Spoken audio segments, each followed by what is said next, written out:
अस्सलामुअलैकुम। डेली पाकिस्तान के साथ मैं हूँ आपकी मेज़बान रबाहा इमरान। रमज़ान ट्रांसमिशन में खुशामदीद। और मेरे साथ मौजूद है नूर अमानुल्लाह, ये भी हमारी को होस्ट है। जी हाँ जी, रमज़ान ट्रांसमिशन में खुशामदीद कहते हैं आप सबको। आज के हमारे प्रोग्राम में सबसे पहले हम शुरुआत करते हैं हमारे स्पॉन्सर से, जिन्होंने रमज़ान ट्रांसमिशन में हमें स्पॉन्सर किया है। सर्फ एक्सेल के बारे में आप सभी जानते हैं। Q links, Jasmine Mall, Orchid Mall property के हवाले से आप लोग इनसे रब्ता कर सकते हैं। सनसिल्क, पेस्ट टर्मिनेटर, आप लोग मच्छरों के हवाले से कीड़े मकोड़ों का घर में से खात्मा करना चाहते हैं तो उनसे रब्ता कर सकते हैं। ऑनलाइन सर्विस प्रोवाइड है पेस्ट टर्मिनेटर की। गवादर सेंट्रल, गवादर में खूबसूरत लोकेशन पर अगर आप लोग प्लॉट लेना चाहते हैं तो गवादर सेंट्रल आप लोग रब्ता कर सकते हैं। बर्न्स रोड हाउस, जिनकी हम लोकेशन पर मौजूद हैं, इनको हम कैसे भूल सकते हैं। And at the end the food गुरु। हम अपने स्पॉन्सर्स को डिस्कस कर चुके हैं, आगे बात करते हैं। हमारे साथ आज हमारे गेस्ट हैं हामिद सईद साहब, जो कि इमेज और वार्डरोब कंसल्टेंट हैं, न्यूयॉर्क से आए हैं। हम इनके मशकूर हैं। हामिद सईद साहब, बहुत शुक्रिया, आपने हमें अपना कीमती रूटीन में से टाइम निकाला हमारे लिए। बहुत बहुत शुक्रिया, आपने मुझे इनवाइट किया। Thank you very much Noor. Thank you so much. Hamid साहब, हम आपसे पूछना चाहेंगे कि जैसे कि ईद आ रही है, ड्रेसिंग के हवाले से आप क्या कहेंगे ख़वातीन को? पहले तो हुआ करता था ख़वातीन का, अब तो मर्द हजरात भी इस चीज़ में बहुत इंटरेस्ट लेते हैं। इस हवाले से क्या कहेंगे, कैसी ड्रेसिंग होनी चाहिए हर फिज़ीक के हवाले से लोगों? सबसे पहले मैं तो ये कहूँगा कि ड्रेसिंग जो है ना वो एलिगेंट होनी चाहिए, डिसेंट होनी चाहिए।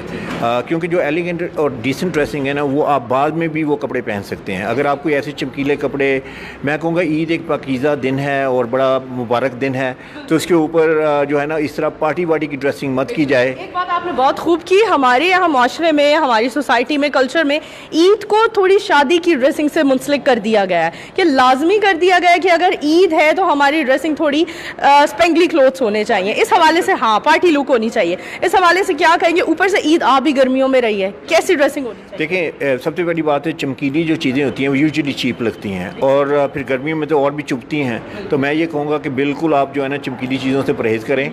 और दूसरी बात ये है कि जो आपने जो भी पहनना है, जैसे मैंने कहा है कि वो जो मौका है, मौका तो बड़ी पाकीज़गी का है ना, तो उसमें ठीक है आप ड्रेसअप हों और डिसेंट ड्रेसअप हों। आई वुड से कि बहुत ज़्यादा मेकअप भी ना करें, जैसे पार्टी में जा रही हैं, एक लाइट सा मेकअप हो और उसके साथ जो है आपकी कोऑर्डिनेशन जो है वो बड़ी अच्छी हो, एक्सेसराइज बड़ा अच्छा करें।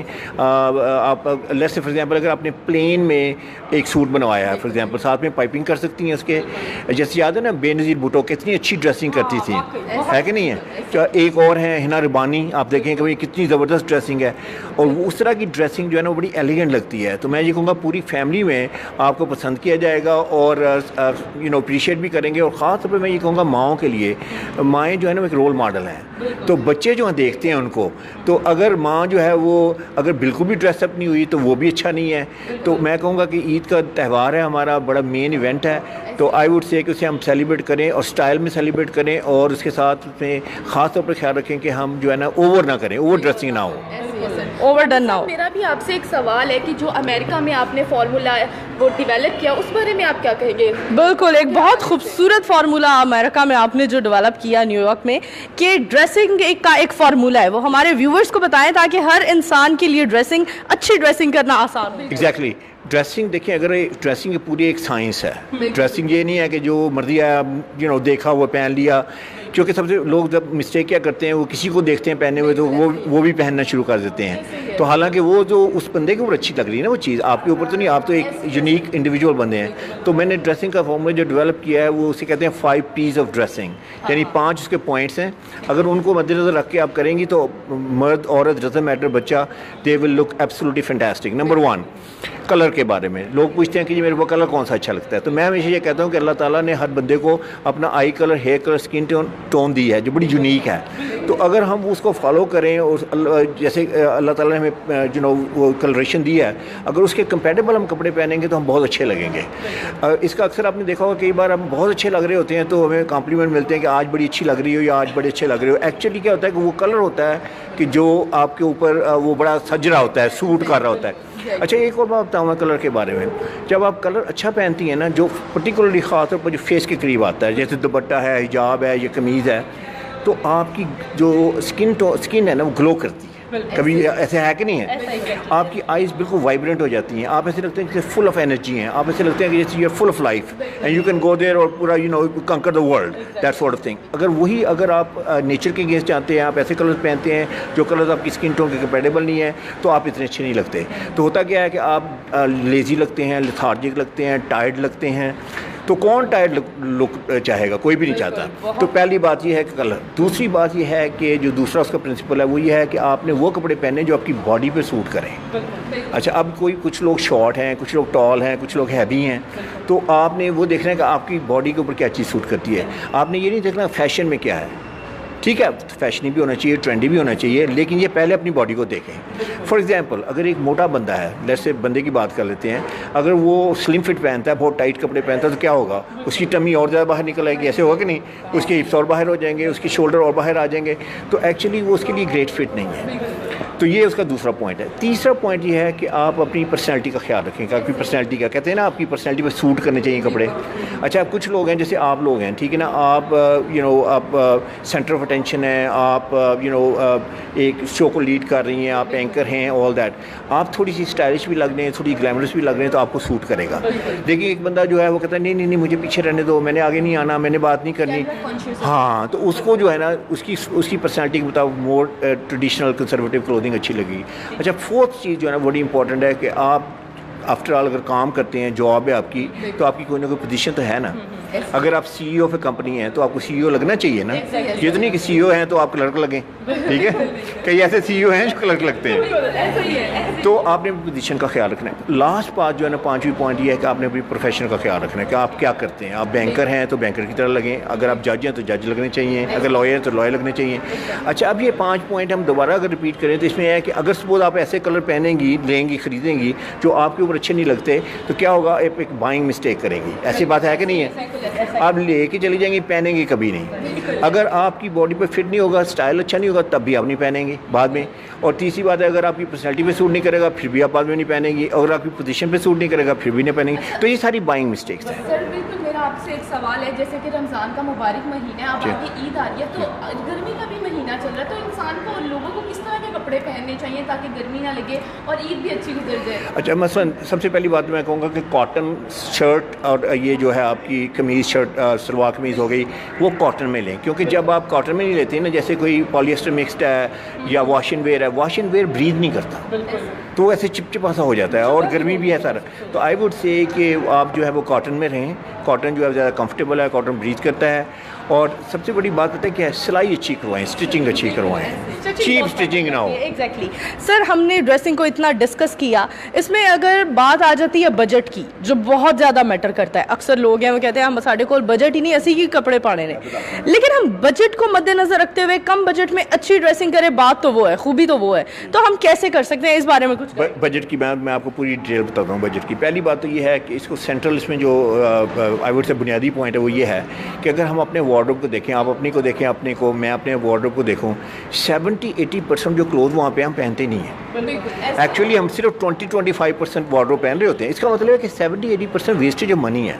हुआ क्या है? हमने बाइंग मिस्टेक किया, या कलर ऐसा था हमारे को अच्छा नहीं लगता, हमने खरीद लिया। वो सारी जितनी मैंने आपको पॉइंट्स बताए हैं, तो आई वुड से सबसे पहले तो आप क्लीन अप करें अपनी क्लॉजेट को। आपका काम ये है कि आपने उसमें सिर्फ वो चीज़ें रखनी है जो आपके ऊपर अच्छी लगती हैं। इसका मतलब ये हुआ कि अगर आपने पहले 10 चीज़ें खरीदते थे, आप कितनी खरीदेंगे? 2 या 3 खरीदेंगे। और दूसरी बात है, कंप्रोमाइज़ क्वालिटी पे ना करें, क्वांटिटी पे करें।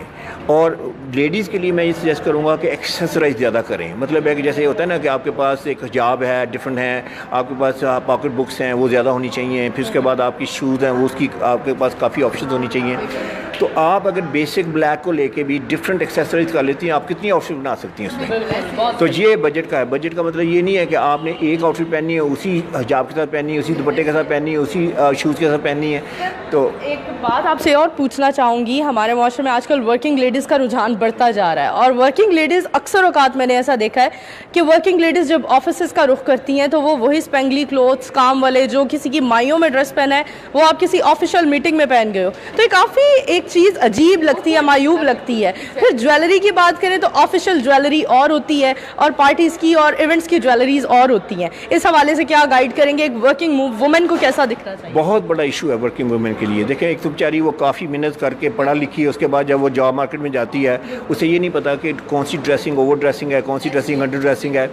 तो मैं उसमें 3 4 5 चीज़ें कहूँगा। नंबर पहली चीज़ तो है कि टाइट क्लोथ नहीं होने चाहिए। बहुत ज़्यादा टाइट क्लोथ होंगे तो पता है क्या होगा, डिस्ट्रैक्शन होगी। जो बंदा आपसे बात करेगा वो आपकी मैसेज को नहीं सुन रहा, आपकी बात को नहीं सुन रहा, आप उसे डिस्ट्रैक्ट कर रहे हैं। दूसरी बात यह है, कोई चीज़ चमकीली नहीं होनी चाहिए, क्योंकि चमकीली चीज़ होती है वो भी डिस्ट्रैक्ट करती है और ऑकवर्ड लगती है और ओवर लगती है। ठीक है। तीसरी बात यह है कि ज्वेलरी जो आपने अभी मेंशन किया, ज्वेलरी जो है ना वो हो बड़ी डिस्क्रीट किस्म की, बड़ी फाइन सी ज्वेलरी हो।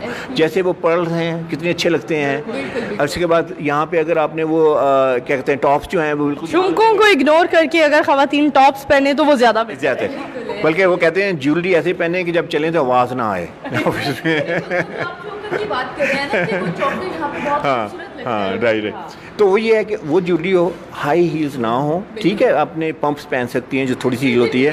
छोटी हाइट है उनके लिए क्या कहें? तो मैं ये कह रहा हूँ ना कि अगर बहुत हाई हील्स है तो फिर उनके लिए चलना भी मुश्किल है सारा दिन। और दूसरी बात है, देखें सबसे पहले जो है ना आपके पाँव टाइट होते हैं, फीट टाइट होते हैं। एग्जैक्टली। वर्किंग लेडी के लिए कंफर्टेबल जोन हो, कंफर्ट जोन बहुत मैटर करता है। और इसीलिए कंफर्ट जोन तो ये है कि जब वो सेफ समझती है अपने आप को। देखें आप एनवायरनमेंट में देखें, जब जाती हैं आप तो you are expose to lot of factors हैं वहाँ पे। तो अब आपने अपने आप को प्रोफेशनल भी शो करना है और अपने आप को अपने कहते हैं ना संभाल के भी रखना है। और तो इसलिए आई वुड से कि आप कंजर्वेटिव साइड पे जाएं। आप लोग बहुत ज़्यादा जो है ना वो एक्स्ट्रा किस्म की अटेंशन ना लें। अच्छा, एक और बात मैं कहूँगा, आप प्रिंट्स ना पहने।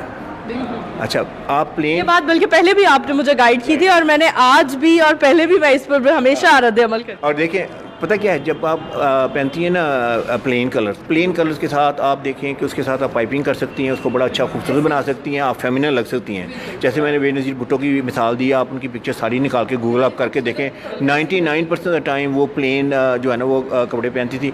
बल्कि पूरी दुनिया में जितनी सक्सेसफुल वुमेन है, आप उन्हें गूगल करके देखें, आपको कहीं कोई औरत प्रिंट में नहीं नज़र आएगी। अच्छा, प्रिंट की एक और भी बड़ी आई वुड से प्रॉब्लम है कि हर औरत ने प्रिंट पहना हुआ है, इवन के घर में काम करने वाले ने भी प्रिंट पहना हुआ है। तो फिर कैसे पता चलेगा हु इज़ द बॉस? अगर सबने प्रिंट वही पहना। खूबसूरत बातें की, थैंक यू हामिद सईद साहब, आपसे बहुत खूबसूरत बातें हुई। बिल्कुल, और हमारे पास वक्त कम है, हम दोबारा आपसे टाइम लेंगे और बल्कि इस इशू को बाकायदा डिस्कस करेंगे। एक बात मैं फाइनली कहना चाहता हूँ कि देखें, जो मैंने बात की है ना कि ये रमज़ान का महीना है, बड़ा मुबारक महीना है। आई वुड से कि सबको मैं अपील करता हूँ कि आप अपने क्लोजेट्स में जाएं और देखें वो चीज़ें जो आपने पूरे 1 साल हो गया नहीं पहनी। इसका मतलब है कि अगले 2 साल में भी नहीं पहनेंगे, 3 साल में भी नहीं पहनेंगे। आप उनको पर्च आउट करें, उनको आप निकालें वहाँ से। और ये बरकत का महीना है, सदक़े का महीना है, आप ऐसे करें उन सबको चैरिटी में दे दें, अपनी क्लोजेट्स को क्लीन करें। तो I would appeal to everyone who is listening, please do this. उससे 2 फ़ायदे होंगे, एक तो आपकी चैरिटी को सदका खैरात हो जाएगी और दूसरी बात है आपकी क्लोजेट बिल्कुल क्लीन हो जाएगी। बहुत खूब बात, अच्छा मैसेज दिया हामिद सईद साहब ने। अब हम अपने स्पॉन्सर्स के बारे में आपको बताएंगे और इसके साथ साथ हम अपने आखिरी सेगमेंट में जाएंगे। लेकिन आखिरी सेगमेंट में जाने से पहले अपने स्पॉन्सर्स के बारे में आपको बताते चलें।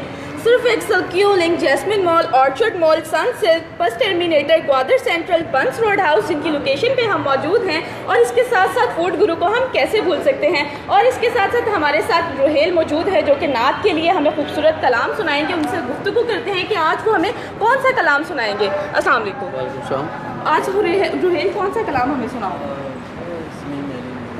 माशाल्लाह, ये अच्छा कलाम सुनाएंगे।